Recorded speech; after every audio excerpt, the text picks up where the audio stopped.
Hello everyone, Charles Watts here. Welcome to another edition of Inside Arsenal. I hope you're all well and enjoying what we're working towards the end of the weekend just around the corner now. But before that, of course, we do have Arsenal's first.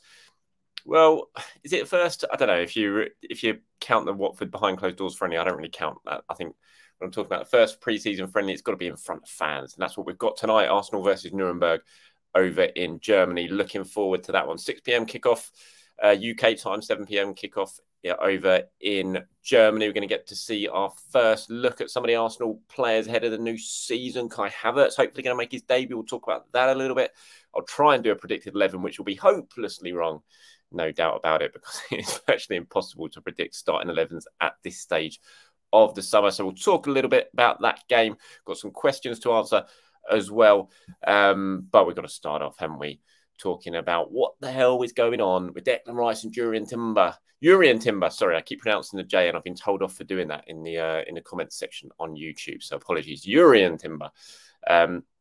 So what's going on with those guys? We've seen various reports in the last 24 hours. Certainly, in terms of the Declan Rice deal, West Ham believed to be unhappy at the situation. Poor West Ham, the same West Ham that dragged it all out at the start of the window, doing all they could to get Manchester City in a run-in to make as much money as they possibly could, and now seem to be crying to Sky Sports about what's going on in that. So we'll talk about that a little bit later on. We'll start on Jurrien Timber, which was quite interesting. You see here, if you're watching this on YouTube, you see a picture that somehow some of the internet bods who know what they're doing on the internet found somewhere in Arsenal's website's code or something, this picture of him for Arsenal directing his Arsenal shirt.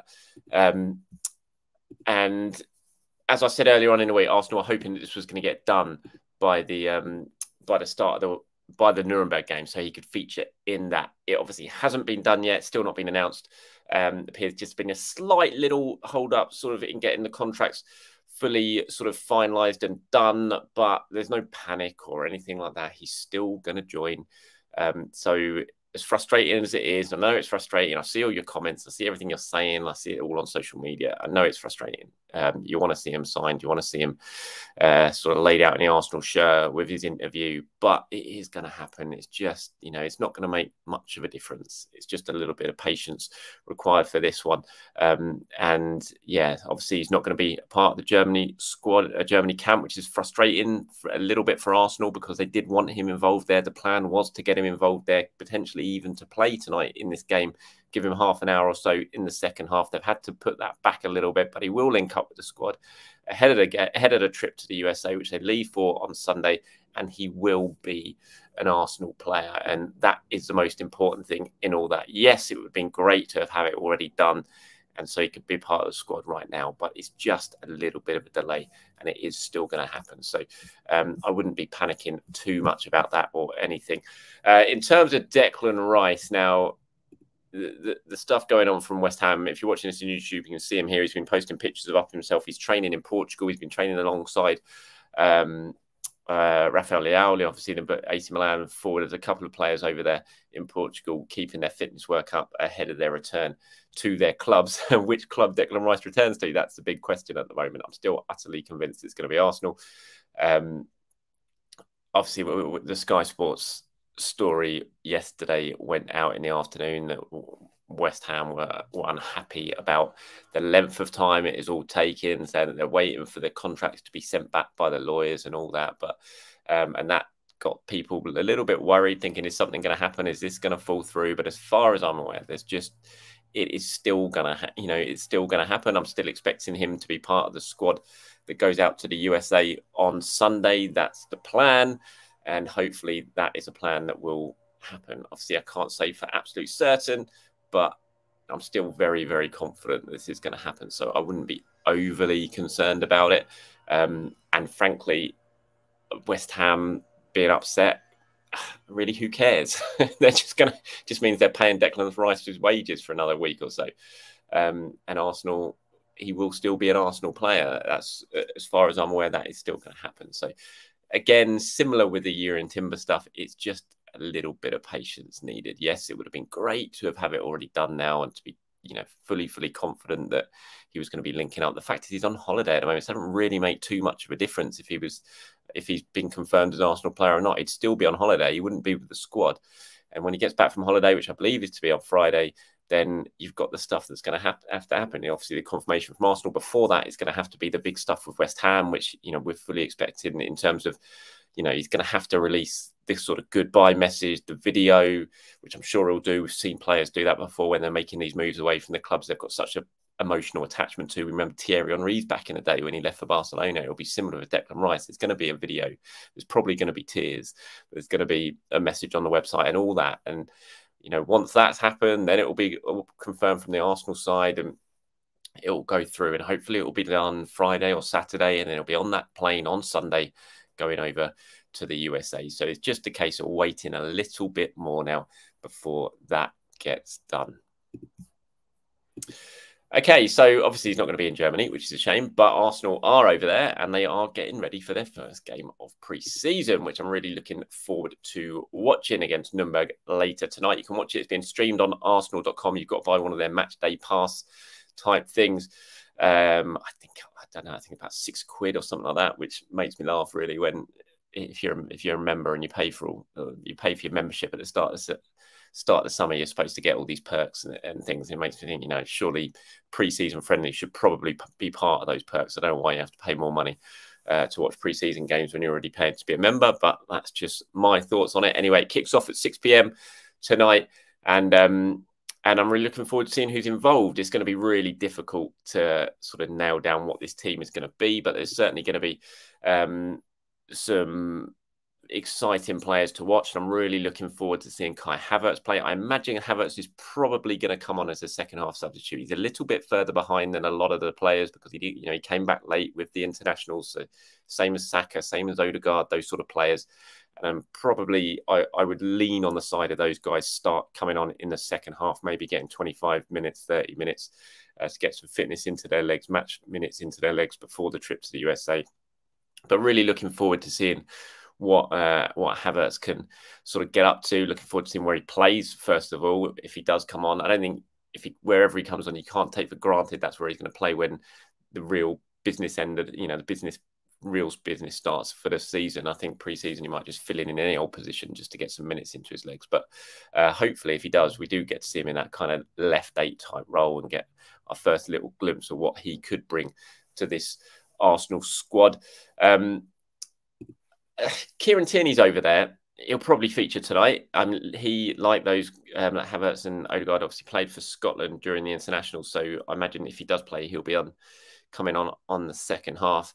If you're watching this on YouTube, you can see the pictures there of him training, looking pretty relaxed, still wearing the number 3 shirt, of course. And Tierney's a really interesting one. I have to admit, I thought there was going to be a lot of clubs banging the door down for Kieran Tierney. There still might be. Obviously, we're still pretty early on in the transfer window.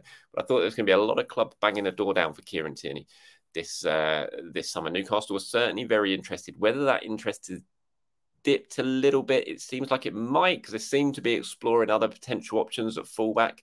But, there's still a long time to go. Like I said, they could come in. But it's going to be interesting what happens with Tierney if the offers that Arsenal expected don't start to arrive. Now, Celtic have been linked. Obviously, Celtic, a club very, very close to Tierney's heart. He's a Celtic boy. That's who Arsenal signed him for.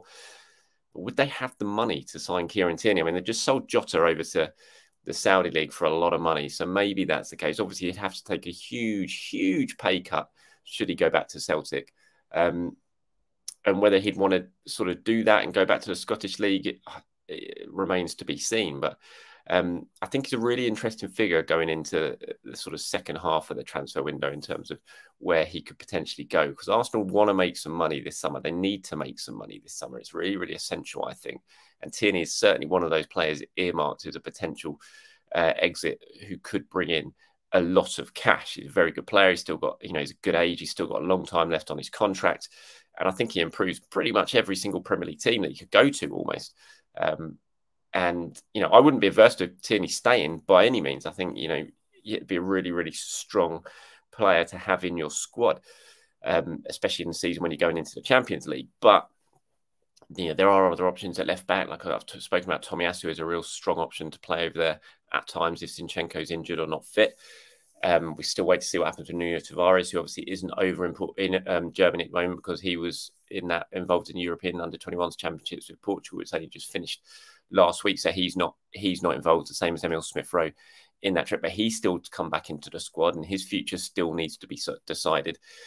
But Tierney's the one that's just really, really interesting to me, and what Arsenal should do or could do to. And I'm intrigued to see what you guys think of this. So let me know, as always, in the comments below. Would you want Tierney to stay? Do you think he'd be a really valuable member of the squad, or do you think he's one of the players, if Arsenal are looking to bring in a little bit of money, that he should be one of the ones that the club are looking to get out? And like I've said, the club are open to Tierney going. It's just a case of, if a good offer comes in, then they'd consider it. And at the moment, clearly that good offer hasn't arrived yet. Whether it does remains to be seen. Actually, before I go on to the questions, I was going to do my predicted 11. Now, big caveat of this, as I said, it's really, really difficult to predict a predicted 11 when the squad's so stretched. So many players are sort of a little bit behind other players in terms of their match fitness. So this is the 11 I am going to go for tonight. I'm sure it's going to be completely wrong.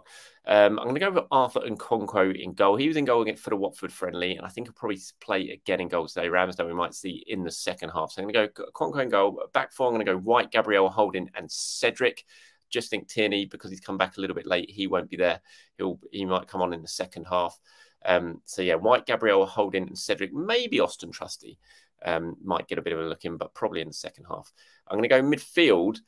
I'm going to go Jorginho, Lewis Skelly. It wouldn't surprise me if Lewis Skelly gets a start. He started against Watford. It wouldn't surprise me if he gets a start in midfield again today. And maybe Fabio Vieira, depending on how he is in terms of his fitness and his injury. Might see a Fabio Vieira potentially in this one. Up front, I'm going to go Trossard, Nketiah, and Jesus as the front three. But like I said, I mean, I'm just plucking names out of thin air really there. It's just a complete prediction, a complete guesswork, because we just don't know where these players are in terms of their fitness and what Arteta and the coaching staff have earmarked for them. But I'm pretty sure we're going to see pretty much everyone get some minutes at some point during the game tonight. And it's just going to be good to see the players. It was a great game last season. If you remember, I think it was 5-3, 5-2. Arsenal were 2-0 down at one point, and then they brought on Jesus at half-time, and he ran the show in the second half of his debut. He scored within about 90 seconds of coming on, scored another later on in the game. El Neni scored a banger. I remember, yeah, it was 5-2 or 5-3. Hopefully, we're going to get just as much excitement tonight in that that we did in that one. Okay, let's move on now, shall we, to some of your questions. Here's one. If you're watching on YouTube, you can see it on the screen. It's from Andrew, who says he's from Australia, which is good to hear. Thanks for joining us, Andrew. He said, do you think there is an oversight at Arsenal with regard to our current strikers? In a side that needs to take the next step, surely our second striker needs to be able to contend with Jesus, not simply be his understudy, who can come in for lesser competitive games competition. If Jesus doesn't fire this coming season, or he gets injured yet again, why are we not looking to improve the quality of a focal point in our side? It might be the one position on our side where we do not have sufficient quality cover. I do not think Eddie or Flo can perform at the level we require. Thank you very much for that, Andrew. It's an interesting one. I don't think, though, well, I think maybe you could say is it an oversight? I don't particularly think it is an oversight. I think Arsenal scored 90-odd goals last season, with Jesus being out for a large chunk of that, and without him scoring too many goals himself as well. And yet Arsenal still scored loads, 88, I think. And I think that's one of the real qualities of this Arsenal side, is they're not that reliant on a number 9, because they spread the goals out everywhere. You've got Martinelli, who's going to score plenty. You've got Saka, who's going to score plenty. Odegaard, who scored 15-odd goals last season. I think Havertz is going to come in and score goals. And I think that's one of the key things about this Arsenal side, is that it's not all about the number 9 scoring the goals. It's not like Manchester City with Haaland, for example. And so should Jesus pick up an injury, should he not score that many again this season, that Arsenal should have the players there who are going to score anyway. I also think Jesus has got the ability and the quality to score plenty as well next season. And I think even when he came back from his injury, he wasn't firing on all cylinders. He wasn't the same striker that we'd seen in the first half of the season. But having said that, he still scored 6 goals in in like about 6 weeks or something. So he was, scoring at a decent lick, even though he'd been out. So he ended up with 11 goals despite missing a massive chunk of the season, which isn't bad. And I think he's certainly got the ability to go further than that this season. So I don't think it's a particular oversight. in answer to your question, but I do think that potentially next summer will be an area where Arsenal will focus on, will be the sort of potentially bringing in another striker. I just think this summer there's other priorities in the window. Here's one that's from Moss Sports. You obviously missed the live show I did yesterday. No problem. There'll be plenty more of those to look out for as we go through the summer. You said, do you think some of these American tour matches, maybe the All-Star game or the Barca game, will have a whole half or 60 minutes or so of our starters as we need to get ready for August? Yes, I absolutely do. I think obviously this game is very different today, but once they get over to America and the preparations really start, I think we're going to see Arteta, as it goes on, getting stronger and stronger and stronger. And then for the Emirates Cup game against Monaco, he'll go pretty strong, very strong almost, and that will lead into obviously the Community Shield and then the Premier League season. So as each game goes by now in this America tour, I think we're going to see a more settled 11 that's beginning to gear up for the start of the new season. So yeah, I think we'll see players getting 45 minutes, definitely 60 minutes, some of them throughout America, and you'll see a lot stronger team, a lot more sort of Premier League ready team than we will see today against Nuremberg. Here's one from Kevin, who says, what's the point of playing Holding and Suarez if they will Suarez, well, it is Suarez, but Cedric, if they will be playing no part in next season? It's pre-season friendly to prepare for the upcoming season. Yeah, I get your point, Kevin, but to be fair, we don't know they're going to play no part in next season. They haven't gone yet. They might not go. And so if they don't go, they're part of the squad and they could need to play next season. I mean, we saw with Rob Holding last year, he did play plenty. That time might be reduced this summer if he does stay, just because Timber's coming in. But you know, they're still part of the squad, so they need to get some minutes. They're still being paid a lot of money to be Arsenal players at the moment. So I don't think you can just completely bid them off in the hope that you're definitely going to get rid of them. In summer, you look back to last summer, and you know, Mikel was playing people like Ainsley last summer, even though there was certainly a belief that he was going to go, and he did end up going. So I think it's the same thing this summer, especially Holding. You know, I think if he does stay, he will be used at times next season. So you got to play him now. Okay, so this is one from Toz AFC, who says, people always say the club will make a fortune on his shirt sales, quote. But I'm of the opinion that once Adidas pay us 400 million, all shirt sales money goes to them. So how does it work? Yeah, there's a massive myth in football. You know, when players are signed, big name players are signed, oh, you'll make the transfer fee back on the shirt sales alone. It's just a huge myth. It doesn't work like that. As you say here in this question, a large chunk of the money, not all of it, but a large chunk of the money of shirt sales go to the shirt manufacturer, so Adidas. You know, I think Arsenal, for all the shirt sales that Arsenal will make, I think about 10% goes to the club. The rest of the 90% goes to Adidas. It's just a big myth, the whole thing that the club make money back on the shirt sales. You know, they get the big money up front, the sponsorship agreement, like you said, the big record-breaking sponsorship agreement that Arsenal had with Adidas when they signed that new deal and moved away from Puma. You know, that they'll get a big, large chunk of it up front, and that's where the money comes. And then the rest of it, or the vast majority of all the shirt sales, everything like that, it goes to Adidas. It goes into their pockets. It doesn't go into Arsenal's pockets at all. So yeah, it's a good one to point out. It is a bit of a myth that it's the club who benefit rather than the shirt manufacturers. All right, everyone, thank you very much for joining me for today's episode. Game is on tonight, of course, at 6 p.m. I'm not in Germany, as you can tell. I'm sitting in my bedroom. But I will be watching the game, and so please do join me for all the coverage of that. We'll give my take afterwards on the website, hopefully do my player ratings, that sort of thing. And if I do have time, I will pop back on and do a little bit of a match review on here as well. So have a great end to your day, everyone, wherever you're watching this around the world, and enjoy the match if you're watching it tonight. And I'll speak to you very, very soon.